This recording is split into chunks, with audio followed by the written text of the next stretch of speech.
Expanding applications for 3D printing. While 3D printing has been around for about a decade, we are just beginning to unlock its potential. Given its current trajectory, 3D printing could create expansive opportunities for mass customization and dramatically reduce the cost of supply chains, providing a potential increase in economic efficiency while reducing carbon emissions in the process.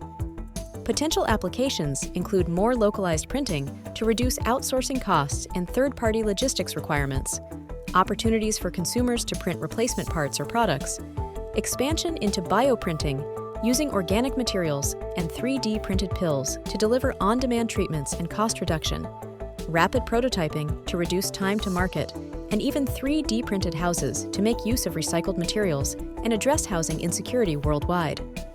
Where 3D printing might have once been primarily of interest to manufacturers, tech experts, and hobbyists, it holds the potential to transform our economy at both a local and global level.